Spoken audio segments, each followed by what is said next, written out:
can see the whole time, right? Yes. Good. All right, are we waiting for people still? We are, but it's 5 after. Hey, Jaya, how are you? Oh, can't hear you. You must be on mute. Hello? No. Hi. Oh, there we go. All right. Hello. Hello. Let's see. I think we'll go ahead and start. I sent everyone email, but real quick, I wanted to talk about something. Emily, I'll send it to you again. It's a workshop that starts, I believe it's August 3rd, and it is here from 10 to 2. And we're going to work with the professor. Joseph is teaching a class for the students. And so he's going to go around with you to the different businesses, and you guys are going to collect recycled material. And what he does with recycled material is just incredible. And then you're going to make projects. So when I send it to you, I still have 2 seats available. If you could sign up right away, that would be great, because I have a couple people. Haley's on the fence. And Jaya, I want to extend the invite to you. Would you be available Monday through Friday from 10 to 2? I'm not sure. Okay, I'll send you the information, and then if you're interested, just sign up via the link on the email. All right, Julia. Okay, guys, it's good to see you. I know it's been like a week or 2, so good to see you guys. I'm gonna go ahead and I'll jump into the lesson, and then I'd love to be able to just share a little bit about the mural I'm working on, see kind of what I've been up to. So for the week, what we're gonna focus on is taking some of those techniques we learned, but also learning a few more new ones today.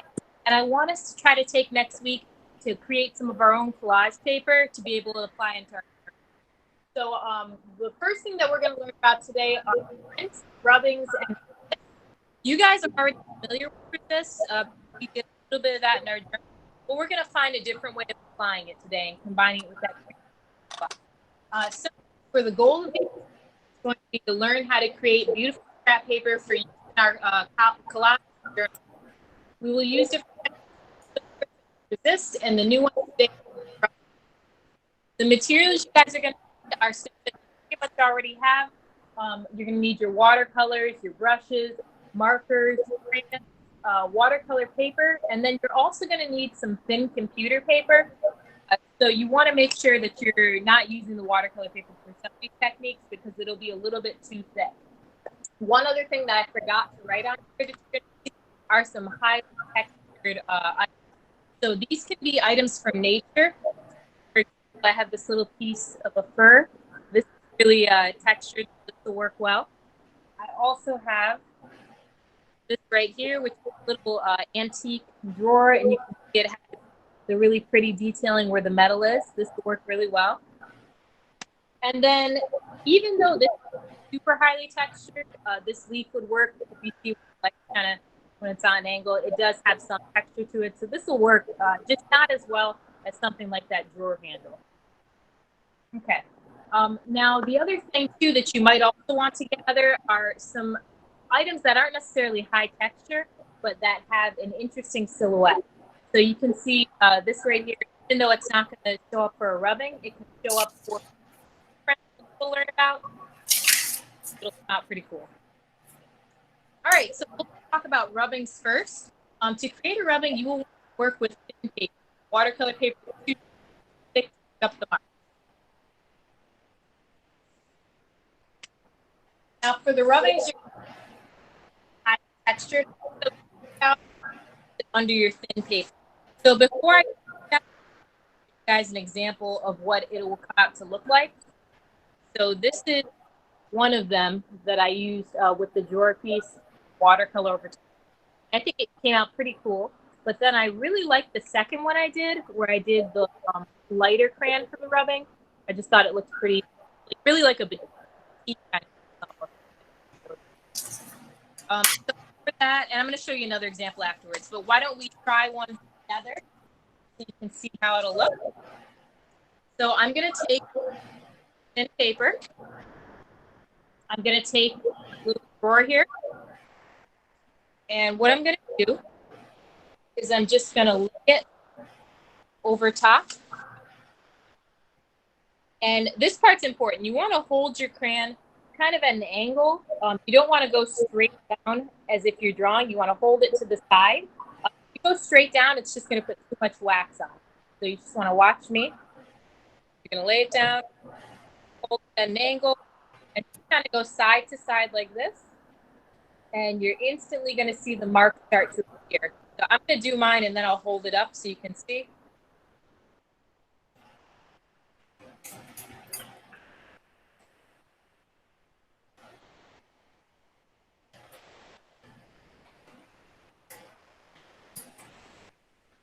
That should be good. You can see it takes that that texture really well. Again, with highly textured items, if they're like made of metal or they're really hard, those are going to work better than a softer texture. So the fur, while it will show up, it's not going to show up as well. So what you're going to do next is take your thin paper, put that to the side, grab a little bit of your watercolor. And I'm going to go with like a green color for it.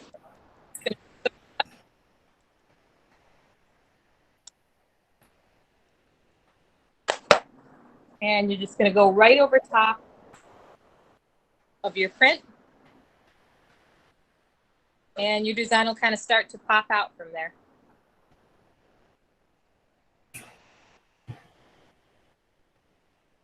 So I think now that I'm looking at this, once it dries, you'll be able to see this a little bit better. Just because, like, since this is such thin paper, kind of darkening the paper a little bit from the water. But once it dries, it'll look really good. Now, alternatively, if you didn't want to do the rubbing first, I would do the lighter crayon and you want that batik effect, do the rubbing first. But let's say you're going to work with a darker color crayon. What you can do is just paint your paper ahead of time like that. And then I'm going to lay it down and do the rubbing over top of it real quick.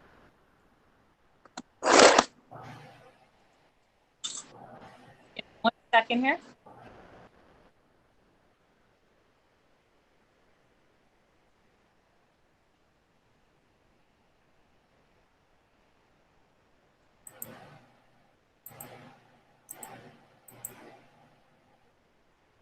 So yeah, if you do with the darker colors, you can kind of see I did a little leaf rubbing over top of it, and that'll show up even if you do the watercolor. But if you are going for that effect where it's lighter, the crayon goes down first. So that covers our rubbing technique. What we're going to do is move on to prints. Like I said, with the prints, you're going to want to go less for these hard, rigid, textured items, and you want to go more for soft items, maybe items that have a little bit more absorbency to them as well. So something like, you know, a leaf or something like a sponge would work better than metal in this case. So for step one, the first thing we're going to want to do is cover the item with a pigment-rich coat of watercolor or with acrylic if you have it. The acrylic's going to work a little bit better. I'll do it with both just so you can see. And when we're doing the prints, it's better to work with watercolor paper than it is to work with the thin paper. Only because we're going to want to kind of apply pressure and the thin paper can rip. So I'm going to go ahead and I'll do it first in watercolor, then we'll do it in the acrylic. Grab my brush.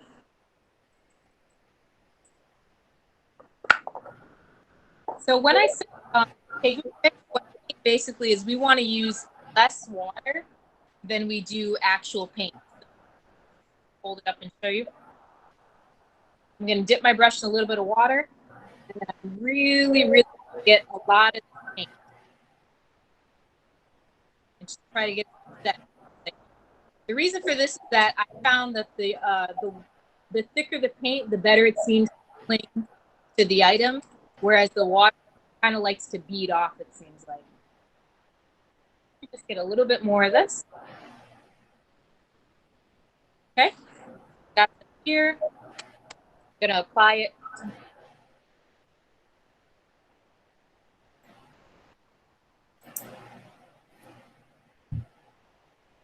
And I won't do the whole leaf. I'm just gonna do the top of it. But you can see with the watercolor, again, it starts to kind of bead a little bit. So that's why we want all of that pigment in there.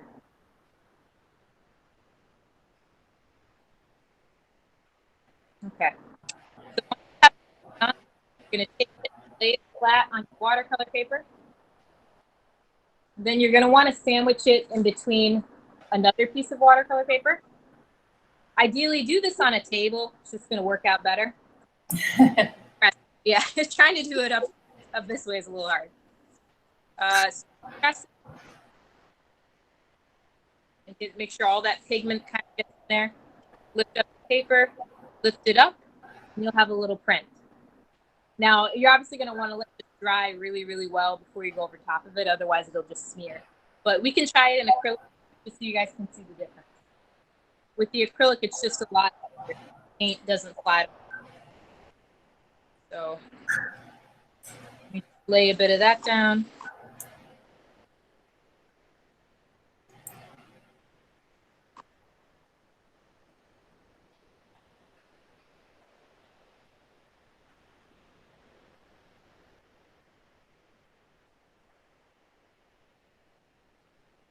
Sorry.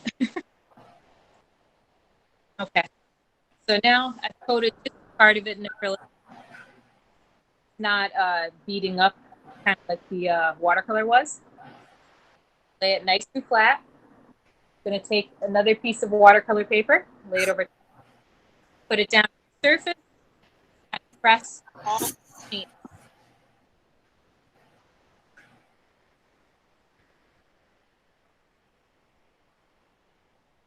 Okay, then you'll take that paper off, you'll lift it up, and you can. It's going to give you a little bit more pigment right on the paint. And now the last thing I want to show you guys with the prints is you can do sort of like a negative with the prints. So here's an example on here. This is why I was saying you want to choose items that have an interesting silhouette. So for here, you can see where I did the direct print with the big leaf. And then this is where I chose that little leaf that has kind of a cool silhouette.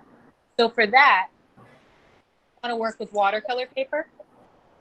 And what you'll do is take your item, lay it down flat. That will really come in handy if you have it is a little bit of spray-on tack or spray-on glue.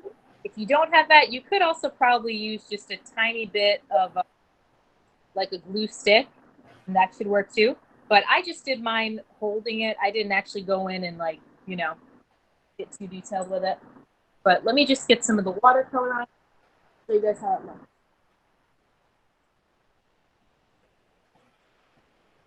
So I'm going to use a bigger brush like this. And put up some of my watercolor paint. And what I'm going to do is, since I'm not spraying it down, I'm just going to hold it and take it a piece at a time. So I'm going to hold one leaf, start in the center, kind of pull the paint out away from the edges. Like that. Go all the way around. What you don't want to do is paint inward, because then that's going to force the paint up underneath your item that you're trying to create the outline of. So now I'm going to move down a little bit, continue going out away from those edges. I'm going to switch up the colors too, make it interesting. Okay, I'm going to move down a little bit more. That. A little bit more paint on my brush here.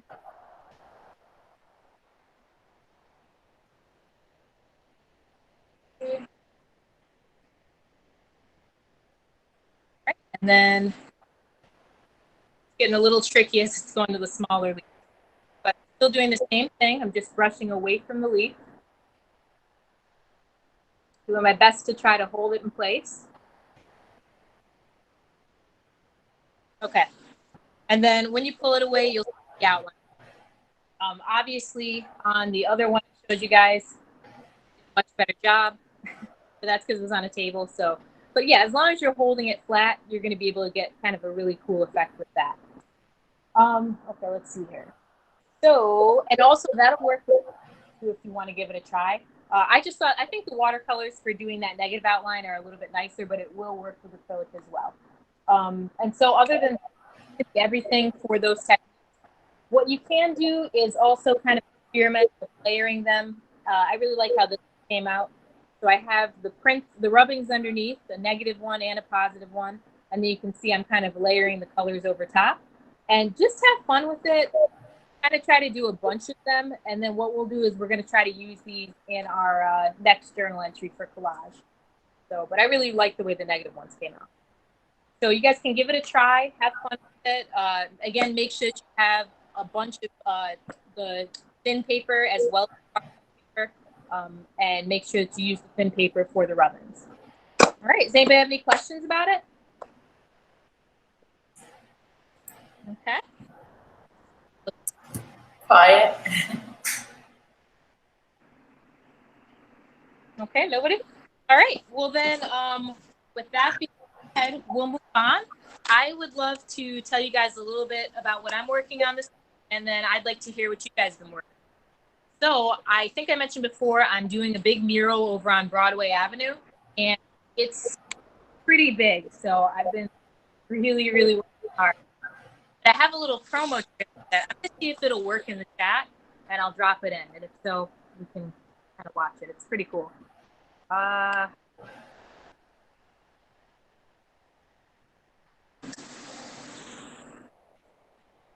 Actually, I don't think it'll drop in the chat. Why don't we do this? Why don't we move on? I'll hear what you guys have to say.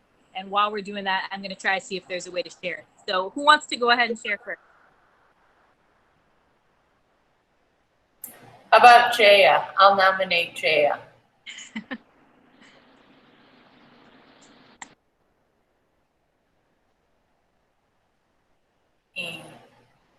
Oh. Jaya, can you unmute? Yes. Sorry, I wasn't prepared for being nominated. Okay. You're supposed to say it's an honor to be nominated. And can we see you? Yeah. Open your camera. You always have something delightful. Thank you. We have high hopes. Oh, Julie's class, isn't it?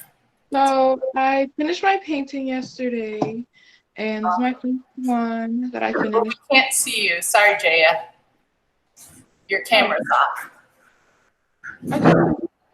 I turned it on, so I don't know what happened. I can see her. You can see her? Yeah. My first one? Oh, you know what? I probably have Julia pinned. I'm sorry. Okay. That was my fault. Sorry. Go ahead. Okay. Wow.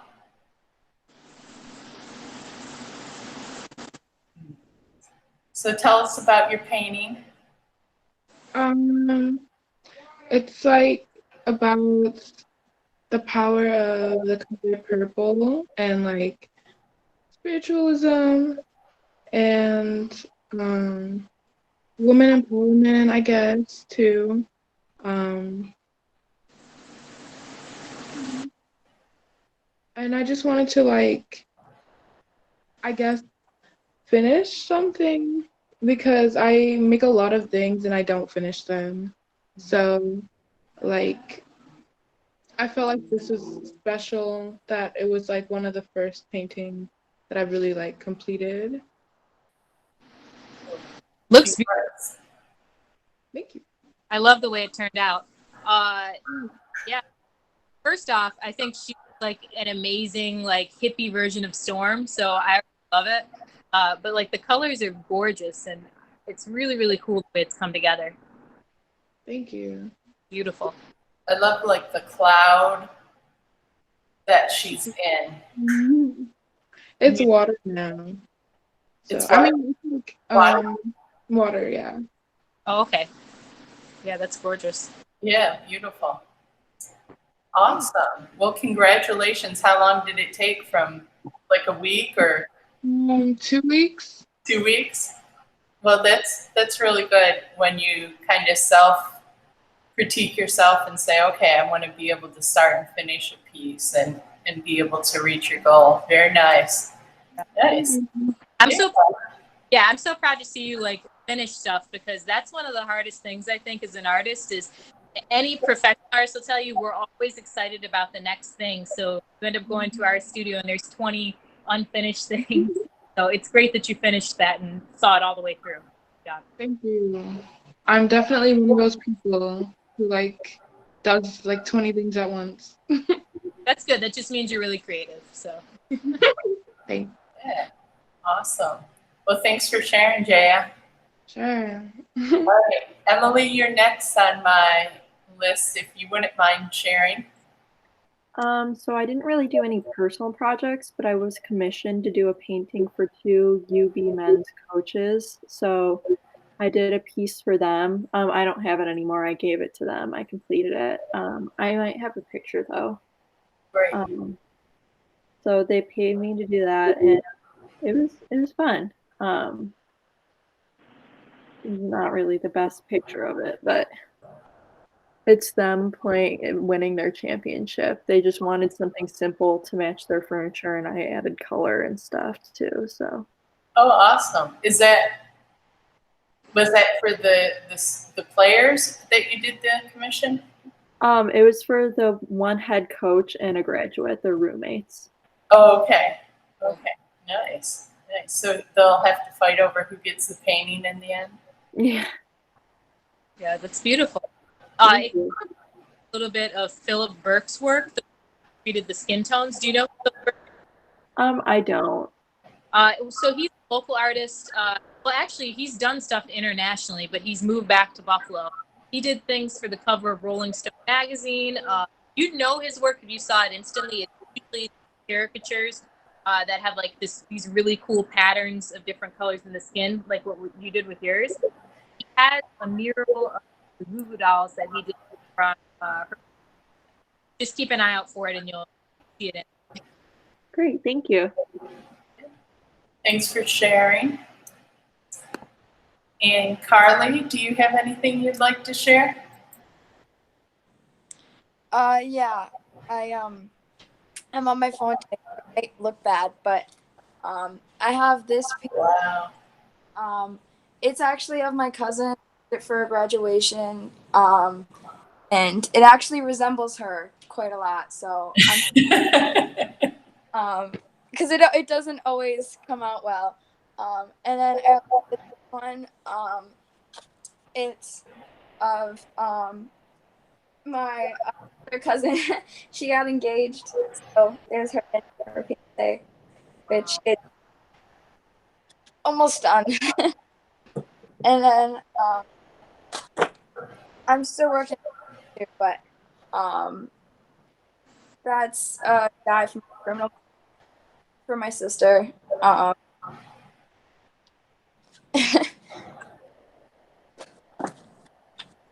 And I did fun ones that I didn't plan out as much. So there's like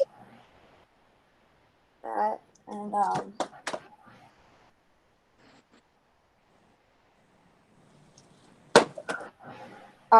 and I like one so far. So Wow. Hey, like I need your honestly. I don't know how you make so much stuff. Like that's awesome. thanks. Are you doing it all day, every day, or are you just quick now? I come down for a couple hours every day at least. So That's great. Keep that work. I mean, that's you guys will definitely need that if you go into being like a professional artist. But to be able to produce such quality work like in that time period is really, really going to help. Beautiful job. They look great. And I hope you guys are all taking photos of your things before you give them away or before you sell them, because you're going to want to build up a website at some point, and you guys have talent to get commissioned. So you want to make sure that you have good examples, good photos. It's so important. So Even if you don't know how to do the chart sheet, connect with a friend who does, maybe do an art trade to have them photograph all your work at once. But make sure to keep documentation of all the pieces that you do. And Julia, I find the phone takes excellent pictures. It's not like it used to be 10 years ago where you needed a $300 camera and, Oh, yeah.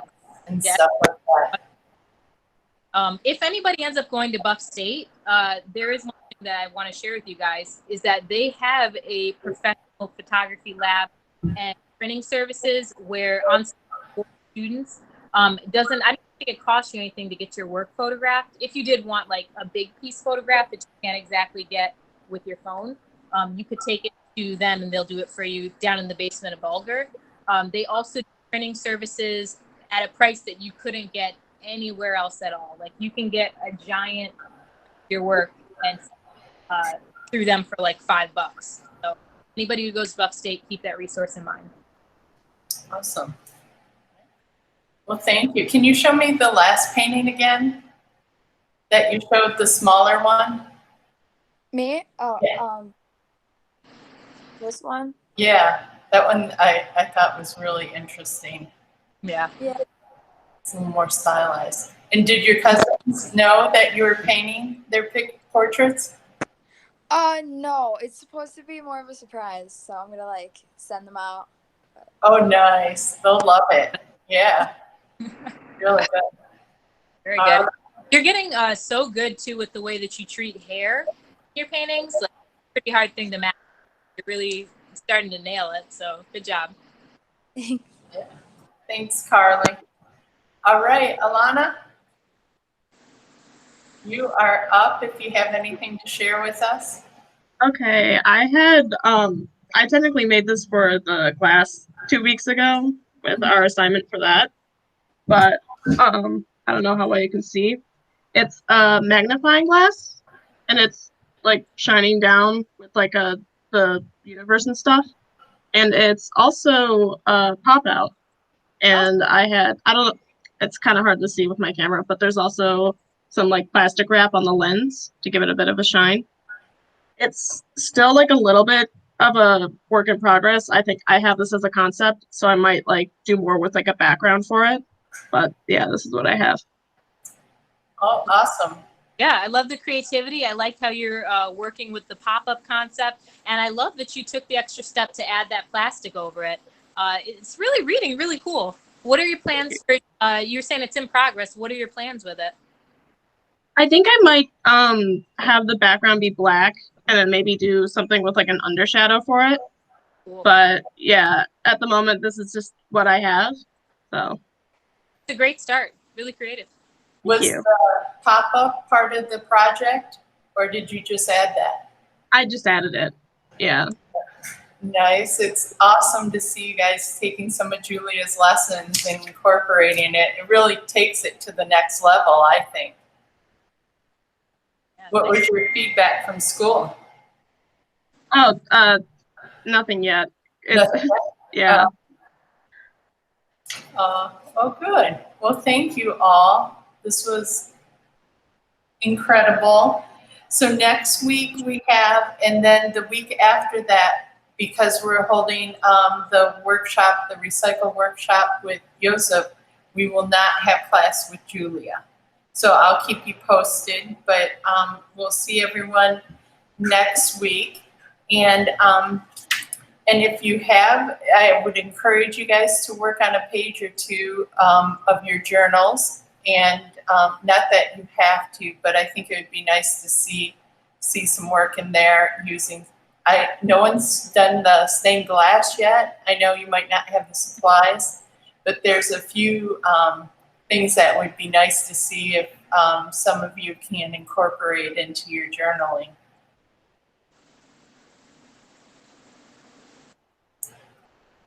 And Julia, do you have any last comments for the kids? No. Were you able to get your video? I don't know if it'd be easier just for me to share a link in the chat and then we can look at it. Let me try that real quick because I couldn't get it. So give me 1 second. No problem.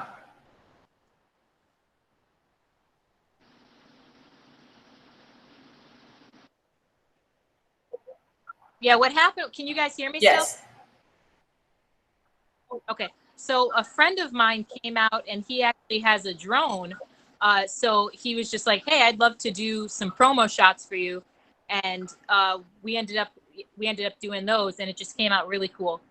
Okay, I think I have the ability to share this as a link. So, okay.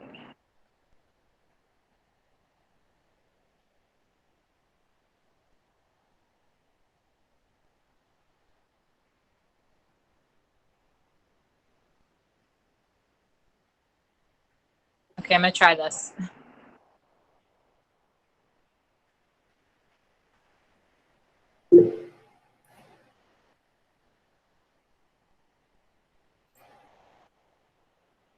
Yeah, if you guys click on that, if everybody got that link, that should work. Hopefully, somebody tell me if it does. It does work. Okay, good. Yeah, so when you guys have a chance, you can take a look at it, but it just shows kind of where the mural's at right now. Still in progress, and it's taking a long time. But yeah, I don't know. I'm learning a ton from it. Like I've been lift certified before, so I know how to operate a lift, but it's just crazy. Like I haven't been up on one in like a year and a half, maybe 2 years now. And it's funny because I just got up on that one and I was like, I forgot everything that I learned in training, and I was like so stressed out because of the height. But after like a day or two of working with it, and some people came and like helped remind me of different gears and everything, not gears, but the different functions of it, it ended up really helping, and now I'm operating it. I do have somebody that's helping me operate it at the highest heights, just because like it still freaks me out to look down and have to move it, because at the highest height, I'm up 50 feet, and so you'll have to do like what's called creeping along. So you'll have to move it while you're all the way. That's just too scary for me to do and paint at the same time. So thankfully, I have an assistant now. Oh, nice, nice. Who's assisting you? It's Chuck Tingley. Chuck. Aw, that's awesome. Like keeping me encouraged, and I'm painting as much as I can. Yeah. Oh, good. I am getting comfortable driving it at the low levels, so I feel like if I kept doing it, maybe in a few more murals, I'll be able to just like look down and do the steering from really high up. Uh-huh. Well, since they have a friend up there with you, so yeah. that's good. So I guess we can say goodbye, but everyone take a second though and watch that link. I've seen it, but I'm going to watch it again because it's so incredible how we shot it. So it's really inspiring. Thanks, Julia. Thank you. And I'll see you guys next week. Thanks for sharing with me. I'm always so proud of like everything you guys do. So I'll see you next week. All right. Okay. I have a question, Julia. Oh, yeah. somebody. How do you like do the mural and like know that everything looks right if you have to be so up close? That's a great question. So what I have to do is I'll have a projection that I put on there. So you see where all those outlines are. That's all something that I projected at night to give myself like a rough estimate of where things are. But I get what you're saying with the roses. They're like big, so it's very hard. So what I do is I paint, I'll look at my reference, and then I kind of just pull the lift back out to the side and get away from the wall in order to see how it looks. Or I'll get down and go out into the basketball court that you guys saw, and I'll take a look at it through there. But usually if I just pull back about 20, 30 feet, I can get better perspective on it. And which is a good thing too that I have that type of lift, because there are what's called scissor lifts, and those only go straight up and straight down and side to side. So for that, if I had a scissor lift, I would have to come down, get off the lift every single time.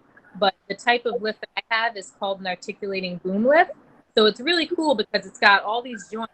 I can kind of move it this way, pull it out like that, sort of like a crane. Okay. That's really cool. All right. Well, thanks so much, Julia, and we'll see everyone next week. All right. Bye.